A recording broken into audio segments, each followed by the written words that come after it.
but it says live. But now we're live. Yeah. Hi, Ali.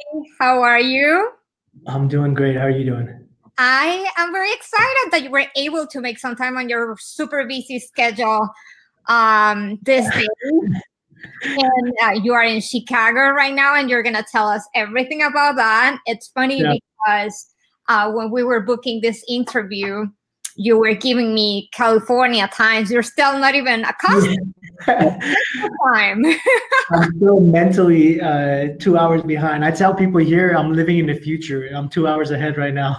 Yes, you are. Yes, you are. You're living in the future in many ways. So let me just say hi to my Facebook friends and all the people who are going to be watching this video, people who are going to be joining us right now, and people who are going to be seeing this video later. My name is Adriana Ruggiero, and I'm speaking today with Ali-Reza Torabi. Ali is a dreamer. He's a DACA recipient. He's originally from San Diego, but right now he's living his second dream, because the first dream, you're going to tell us a little bit about that, right? But his second dream of becoming a doctor right now, he's been in medical school for about 2 months, I think. About, a little over a month. Yes, so this is really, really exciting. I met Ali here in San Diego. As many of you might know, I am in San Diego, California. I already said Ali is in Chicago. And I met him here when we're just attending to different events, helping the community and helping dreamers. He used to be a member of the board of a local organization, the San Diego Border Dreamer. And I saw him on the streets, speaking at events, helping other folks. So it's very exciting to see you now over there, taking care of other matters, but this is really, really good. So today, Ali is going to tell us a little bit about his personal story. He's going to tell us a little bit about some of the DACA challenges, but he's also going to tell us, he's going to share with us some information about how he was able to go to college. That might be useful for some of you guys, or if you, whoever is watching this video, knows someone who is dreamer, someone who might be in the position to pursue his education at a college, at a higher level. This is, I'm hoping Ali can give us really useful tips today. So now I want to hear you, and I want you to start with the big news. So you are in Chicago. Tell us what you're doing there, and how are you feeling? Yeah, I'm here in Chicago at the Loyola Stritch School of Medicine. I moved here about a month and a half ago, around July. Actually, no, you're right. I think I have been here 2 months. You know my schedule better than I do. So yeah, I've been here about 2 months. When I first got here, because all you hear about Chicago, how cold it is. And when I got here, I felt like it was like San Diego. The weather was beautiful. It was amazing. Oh, wow. Outside of, they have these little, this is a total side note, they have these little cicadas here that are the loudest and most annoying little bugs. And that threw me off when I first came here, because I didn't know where the sounds were coming from. So the weather was like San Diego-like, but they had interesting bugs out here. So I've been here about 2 months, and we started school on August 5th, about a month ago. And I was out of school for several years prior to matriculating into medical school. So it was a little bit of an adjustment to become a student again, to adjust my mindset from being in the community and doing work in the community and being in the streets to like being literally in one room, almost this exact room. I'm here like all the time, like 10, 12 hours a day. So I've just kind of been acclimating to becoming a medical student and getting used to being away from home, because, being in San Diego and being in a border town, I really put a lot of myself into working in a community, and being this far away from that border, and with all the stuff that's happening right now with this current regime and all the policies they're implementing, it's kind of hard for me. But I'm trying to do what, like you said, I'm trying to pursue this dream of mine of becoming a physician, and these are the necessary steps I have to take in order to do that. And I haven't had a chance to really check out Chicago because I've been extremely busy. So I'm waiting for little moments to actually go check out the city. How do you travel to Chicago? How did I get here? I drove here. I put all my stuff in my car and drove across the country, and Started in San Diego, went through Nevada and New Mexico. New Mexico? No, not New Mexico. See, I don't know my geography that well, but I will say when I was traveling across the country, it was kind of interesting for me because I have not been, as you know, I was undocumented for 18 years prior to getting DACA, so I never left California unless I went to like Vegas or maybe Arizona, but no, I never even went to Arizona. So it was interesting going through all these states and just, you know, the idea of like crossing borders and being afraid of like. Why did you decide to drive, Ali? I needed my car out here. Very simple. I needed my car out here, so I drove it out here, and it was beautiful. That drive over was wonderful, especially going through Colorado. Never been there before. It was really awesome to see that. And it took 36 hours, so it was a crazy drive. It was a long trip, but worth it, huh? Especially after so many years by only being in California. Yeah, but I'm sure it's gonna be worth to be away from home. And now I just want to go back a little bit to your personal story. Tell us a little bit about how this all started. How old were you when you came to the U.S. and why you guys stayed in San Diego? Yeah, I moved to the United States back in 1995. So I'm coming up on 24 years that I've been in this country. I moved here from Iran. I came here with my mother, my younger brother, and myself. And right off the bat, when we first immigrated here, we came here with a visa. So, you know, people talk about the idea of like illegal immigration. And, you know, we came here with the proper paperwork. And I still in the situation. I'm a little side note. I came here with my mom and my brother. They gave us the visas, but they didn't give my father a visa because they wanted us to have an anchor back in Iran to kind of force us to go back to Iran. So they ended up never giving him a visa. So I haven't seen my father in 24 years. So my process of immigrating here started with family separation, a different form of it. But so we ended up moving to San Diego because my mom's sisters and brothers all lived in San Diego, because I live in a mixed status family where we have citizens and green card holders, and most of my family members are citizens. They were already in the United States for a couple of decades before we came here. So my mom just wanted to come to the United States to unite with her mother, my grandmother, and her siblings. So that's what brought us to San Diego, because they were already here. Or not here, I'm in Chicago, there. Yes, still switching. Ali, what do you remember about Iran? I was very young when I left Iran. I was 4 or 5. I don't remember much. You know, I remember very random things. Like I remember I used to always walk around with like a bamboo stick in my hand. I don't know why I remember that. I used to go around and terrorize everyone. So when I talk to people from Iran, they tell me like how do I say it? I had a lot of energy when I was young. But I don't remember much from Iran because I was very young when I came here. So it's a totally foreign country to me.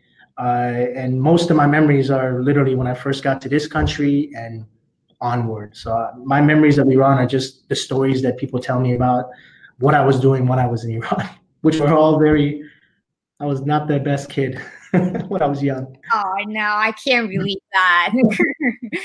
Ali, before DACA, and still feels a little bit like it. How would you describe your life as an undocumented immigrant in the United States? Yeah, man, that's before DACA. A lot of us, you know, a lot of my sisters and brothers, a lot of other DACA recipients, I'm sure they can attest to this. Myself, others included, we lived in the shadows. Right? I had to operate in the shadows. I had to do everything secretly. You know, I had to walk on eggshells. I was afraid of deportation. I was afraid of having my mother taken away. I was afraid of being sent to a country I had not been in 18 plus years. So I really, I mean, don't get me wrong, I lived a pretty normal life. You know, I had the fortune of having my family around me that were citizens. That significantly made it easier for me as compared to a lot of my other friends whose whole families were undocumented. But it was limiting. It was extremely limiting. You know, I could not go to college. I could not drive. I could not work. could not even volunteer in hospitals. I remember when I first decided I wanted to go into medicine, I literally could not volunteer in hospitals because I didn't have a driver's license. I didn't have government issued IDs. But what I learned during that time was how to be resilient, how to adapt continuously, because I couldn't drive. So I learned the bus routes and the bus systems better than anyone. And I biked everywhere. I couldn't work. I found an under the table job that allowed me to get an income. I couldn't volunteer in hospitals, so I started working in shelters or in community things. I just found ways around all these barricades that were put in front of me. And I tell people this all the time. I have no regrets about coming to this country or coming here with my mother. I have no regrets about being undocumented because it literally taught me lessons that I don't think I could have learned any other way. It had developed me and made me into the person I am today because of those experiences I had, because I had to work 80 hours a week under the table, because I had my tips stolen at this job, because I couldn't go to college right away, or I couldn't transfer to universities right away. All these life lessons I procured while I was undocumented, they're coming back into play now. And they have taught me empathy. They have taught me compassion. They have taught me to restrain judgment. And I think those are all going to play into my practice as a physician. So I have no regrets about that time. It's just when DACA kicked in, it really allowed me to take all those lessons and apply them in a beneficial way. So definitely DACA was a big change for you, as it has been for many other dreamers. And you definitely took advantage of it. So you graduated from the 1% top in your class from UCLA. That's where you got your bachelor from. Yeah.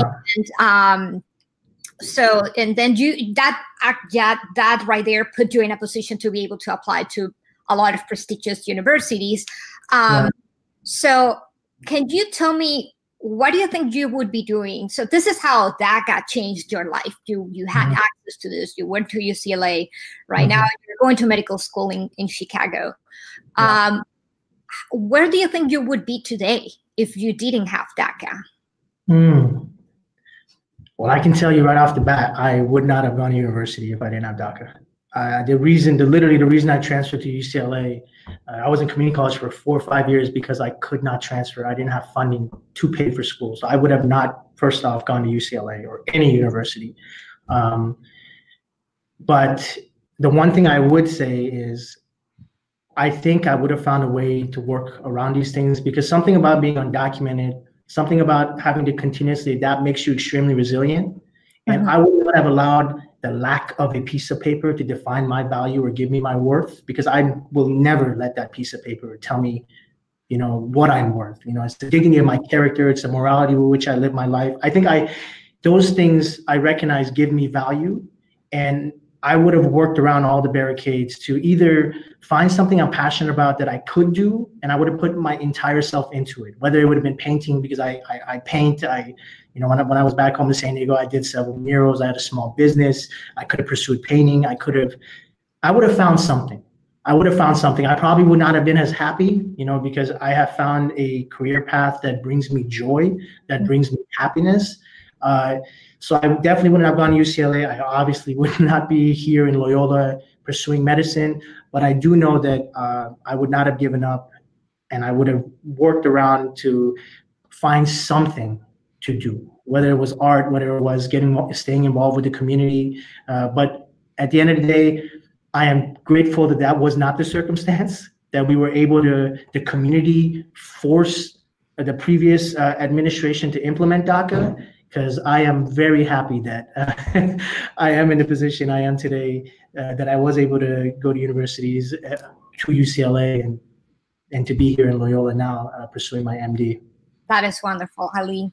When I share with my followers and my friends on social media that I was going to have this Facebook Live with you, I said that people should join us today if they didn't know about DACA, or if they knew about it or knew a dreamer and they wanted to learn some information that you're going to share with us in just a few minutes. And also if they needed a little bit of inspiration, if they feel like their life was hard. And the reason why I said that is because for people who are not close to these phenomenon, this part of the phenomenon, immigration, particularly for dreamers, I think it's something that is the fear, right? You were talking about the fear. I think it's something that a lot of immigrants, especially undocumented immigrants, face.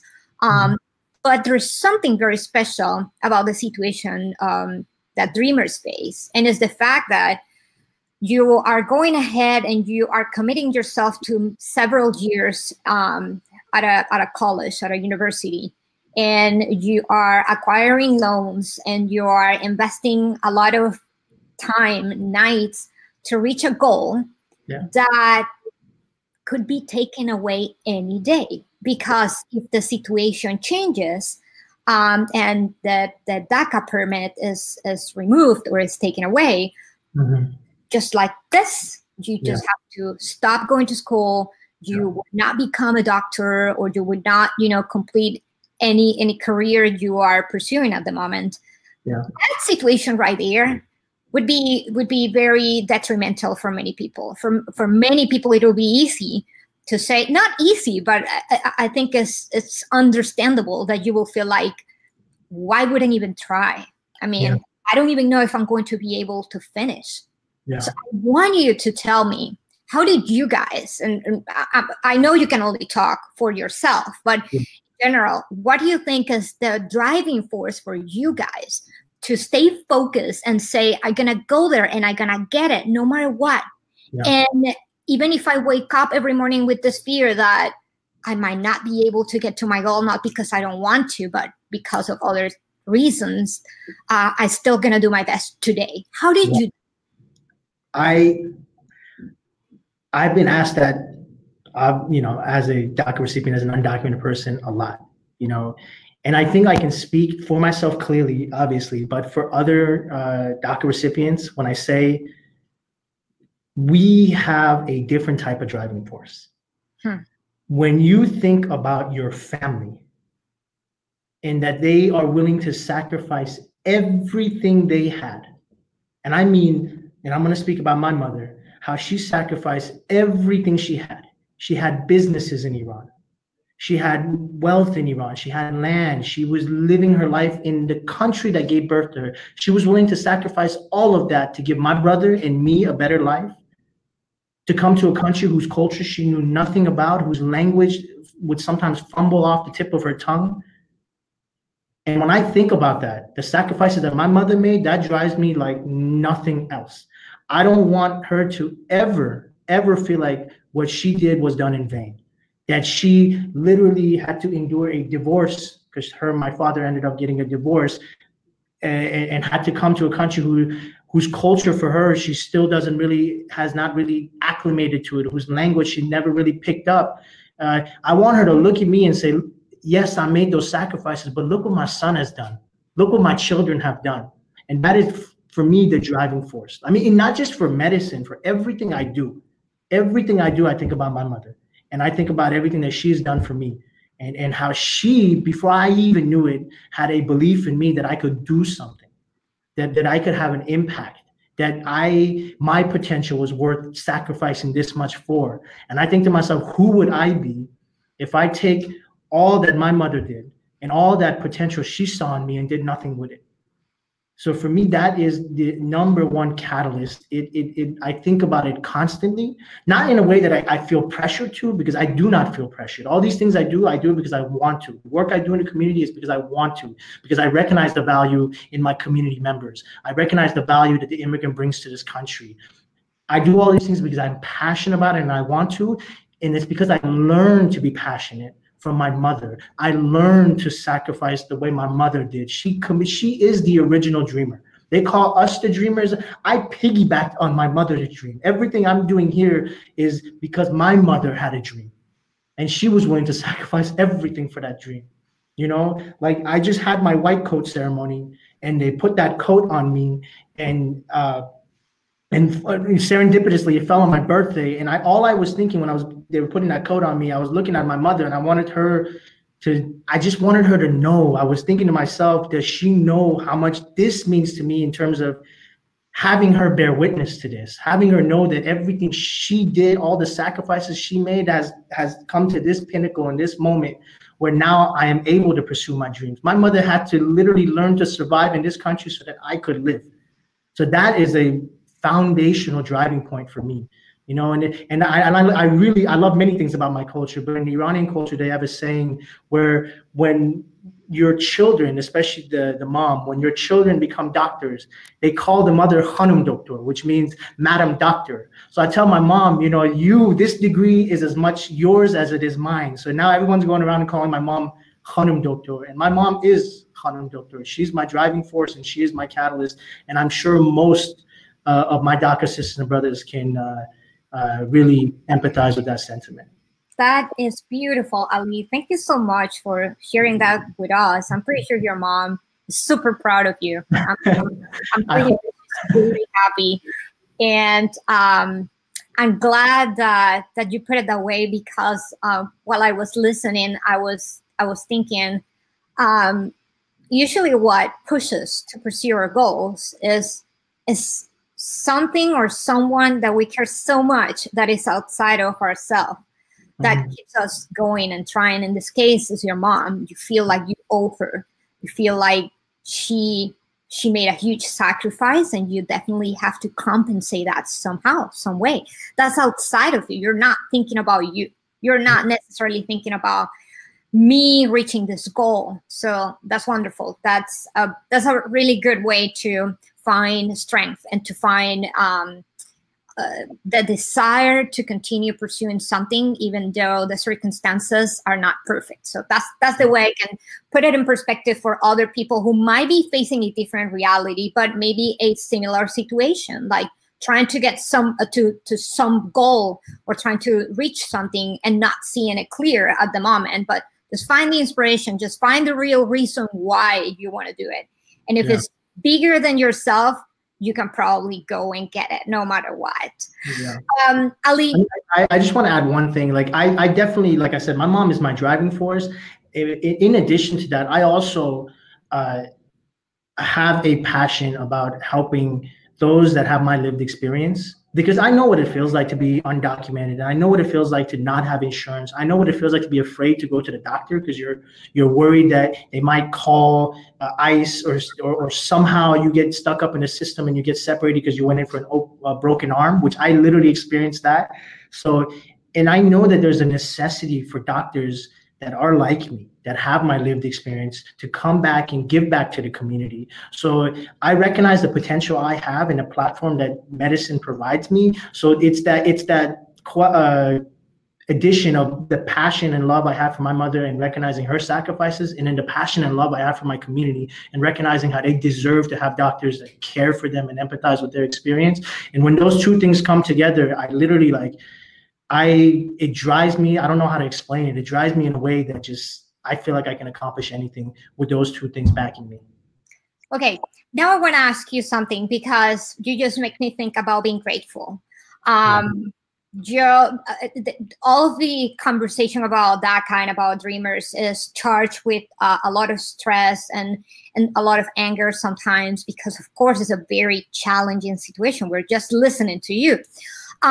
But at the same time, and this is one of the reasons why I decided to do this particular type of Facebook Lives, is because I wanted to talk about the positive sides of the situations. I would love for you to tell me something about what are the good sides of this whole experience, not for yourself. I want to hear more about the support you're receiving from the country, from the community, because yes, some people have made it difficult, but some people have opened doors. So tell me about that. Yeah. I think about this a lot, the idea of, and I'm going to get very specific and it's going to get a little political, but the idea that Trump was elected when there was so much internal turmoil in this country. I think about that people have very real struggles and they put their faith in the wrong person and in the wrong ideology, right? And ever since Trump got elected, I think people started recognizing a lot of that systematic bigotry and xenophobia that exists in this country, a lot of that systematic racism that is interwoven into the fabrics of this country. It got brought up to the forefront. And people seeing that, I think they started, communities really have started coming together.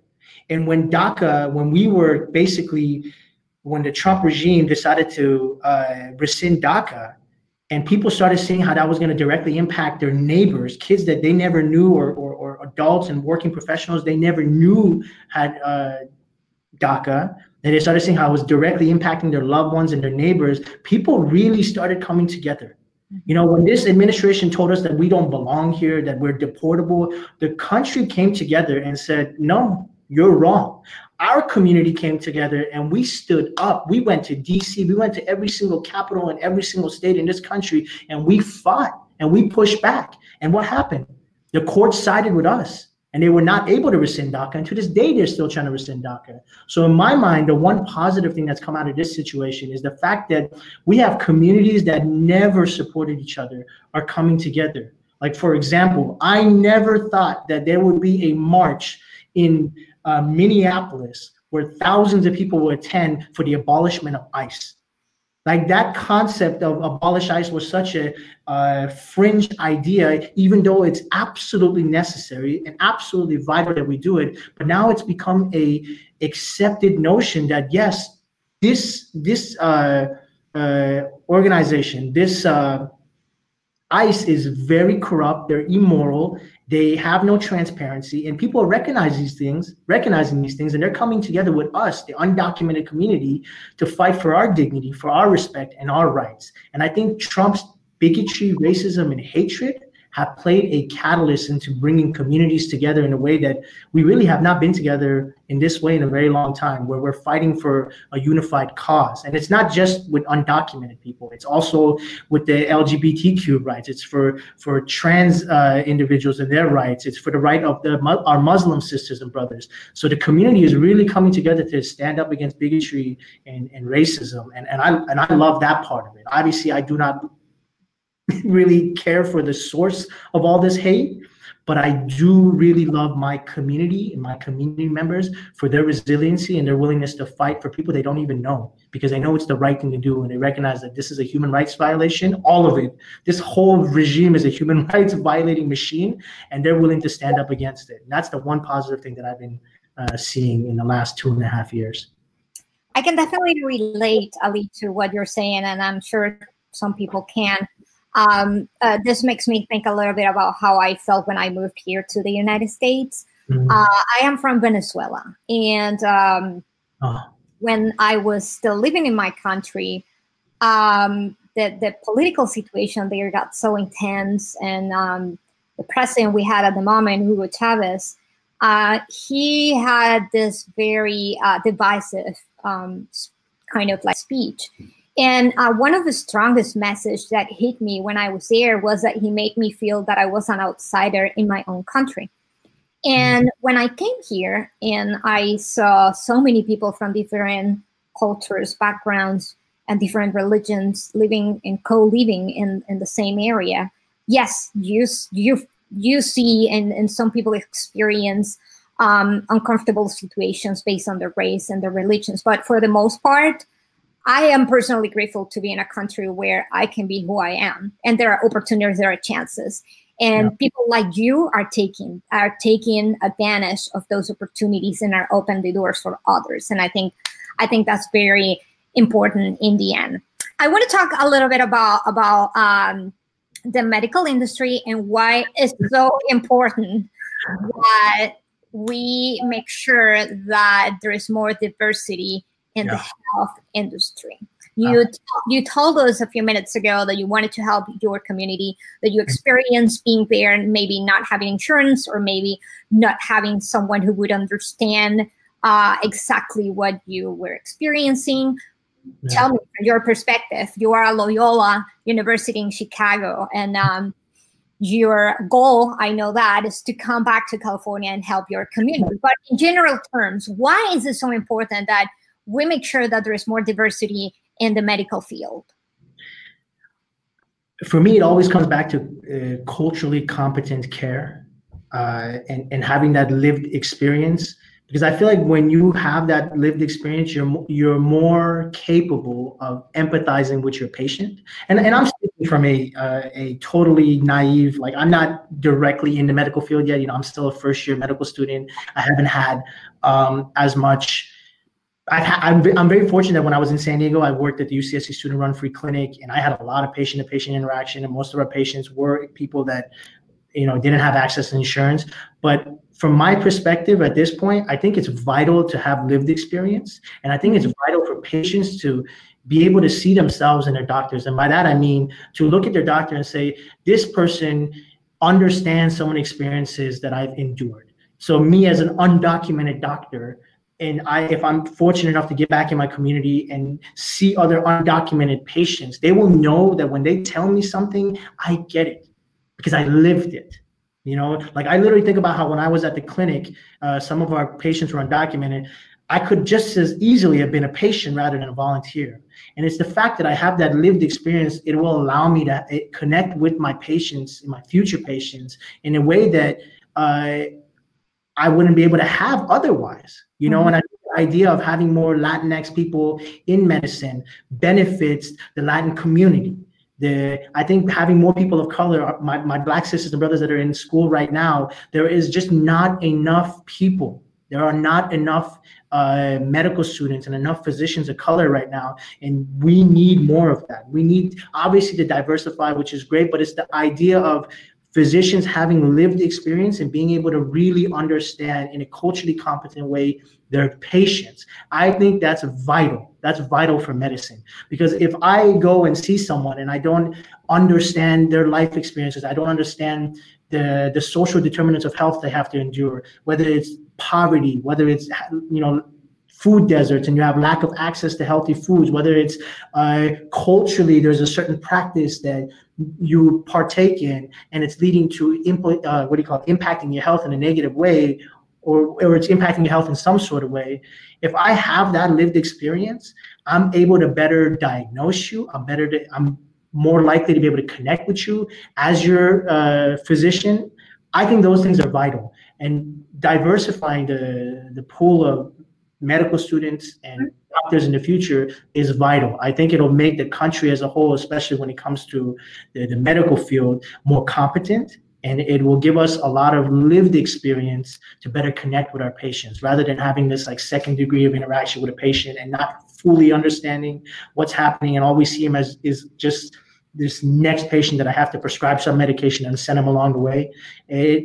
Having that lived experience, I think, really eliminates that to some extent, and will allow us to putting everything in like a more like a broad perspective. There is one layer that I see on top of everything you're saying right now, and is the national benefit. Why everybody gets benefit from a situation like this? Because if we have healthier communities, the country is going to be at a better place, and the different counties and cities are going to save money. If we prevent and we make sure that everybody feels comfortable with going to the doctor or going and taking care of their health and receiving the medical assistance they need, we're going to have healthier communities, and healthier communities means healthier country, and also a more like smarter is a smart decision to make in terms of finances. Let's just put it like that. 100%. When I was in San Diego, and a little briefly, I'm gonna touch on something. When I was in San Diego, we were trying to implement Health for All, and I was advocating. I had the fortune of going to Sacramento to speak with state senators and assembly members, and we were trying to pass Health for All to expand Medi-Cal to include undocumented elders, because there are literally people who are getting no preventative care. They have no opportunity to see any primary care physicians, and they're letting diseases that could be either cured or managed exacerbate to the point where I'm telling you this, and I've heard way too many stories of this instance where people have a simple disease that exacerbates and they lose their lives.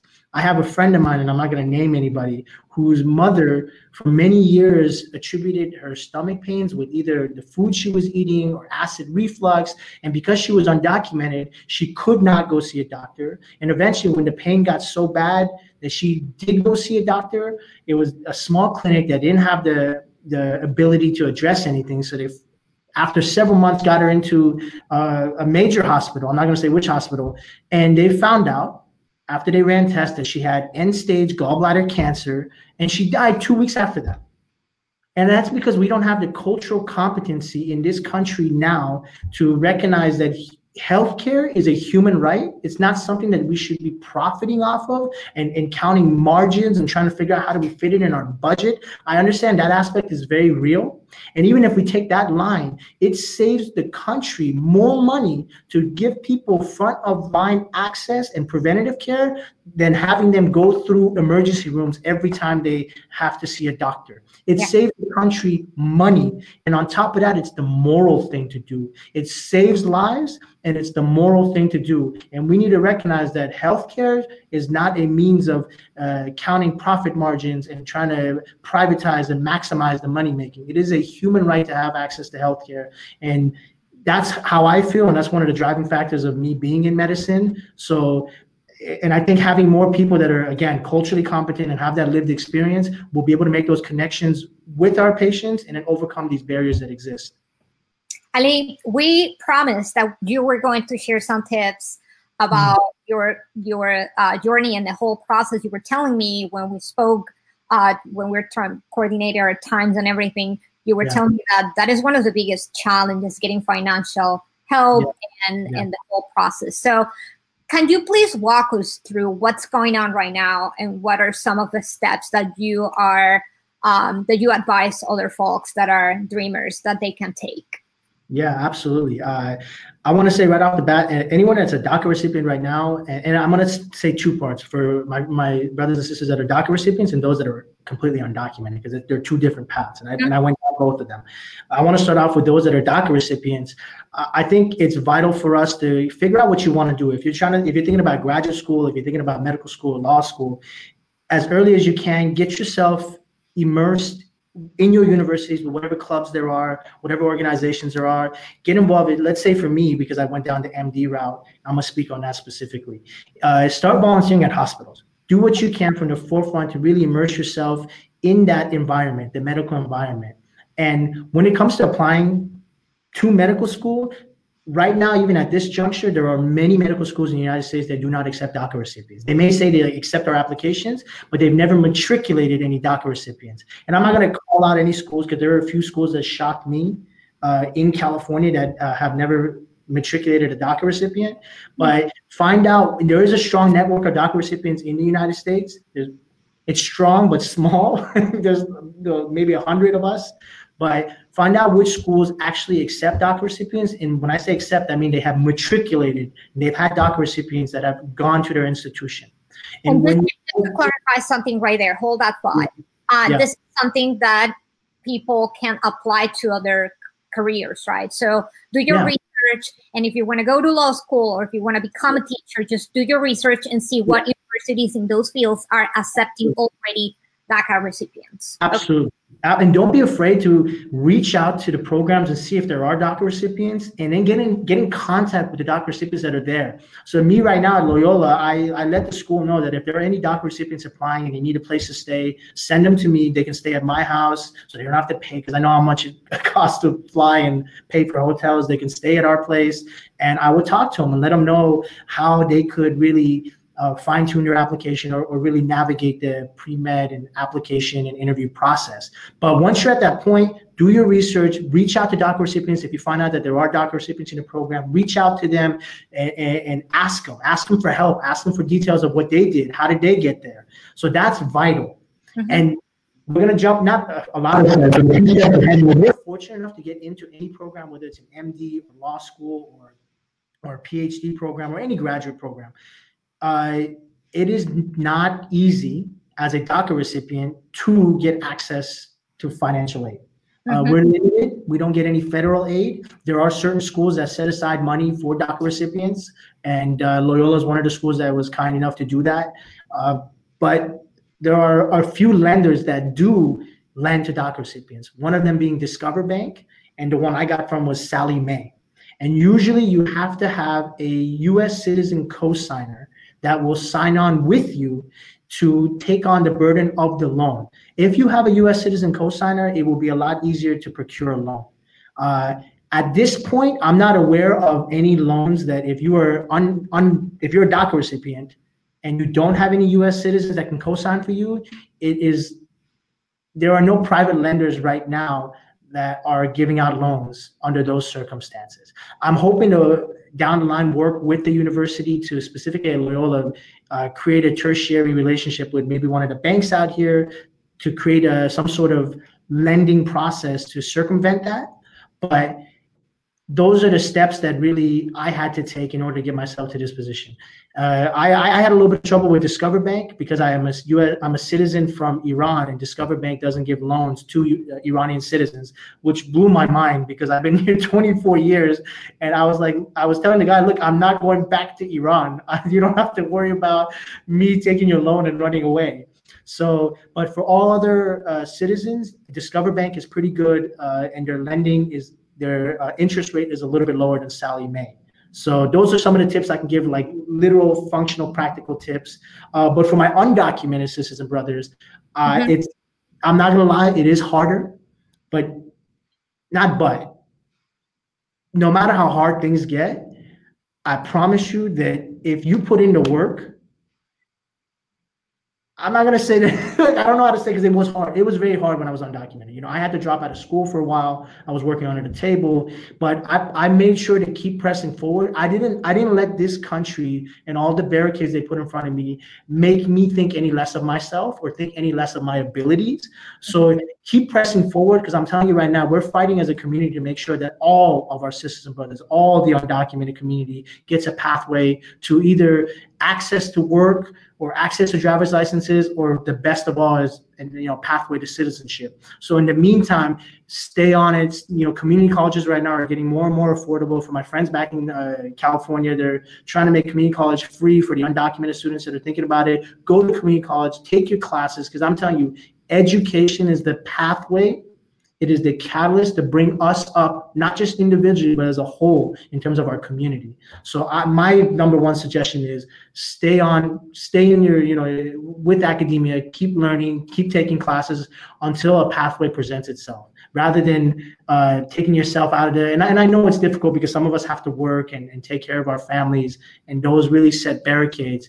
But it's a lot harder to give tips about, for my undocumented sisters and brothers that are completely undocumented, because we were limited. I was limited when I was in that position. I just made sure that I just kept working and I kept pushing through. And we got very fortunate that DACA was, we were able to fight for DACA. But I'm just hoping that we were able to do something so all of my community will have the same opportunities that I had. And for those that are thinking about medicine, enjoy that experience of having a white coat put on you in front of your family. I wish that upon all my sisters and brothers. Ali, you said something that's absolutely right. Education is super important, and that's why you're committed to invest some more, like 3 or 4 more years of your life. It's 4 years that you're going to be there. Just for school. Then I got doctor training. I have residency for another. Well, the years you already invested in UCLA, so you definitely understand the importance of education. Yeah. But I also want to highlight something that might be useful for people who, one, qualify for DACA, but just don't feel the interest to attending college, or people who just cannot go to college for different reasons. It's important to see other perspective, and it's important to remember that there are many ways to be a productive member of this society.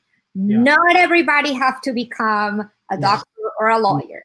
I was gonna add that in, but yes. Some people dream of being an artist, and some people dream of being an entrepreneur. Absolutely. Many of the members of the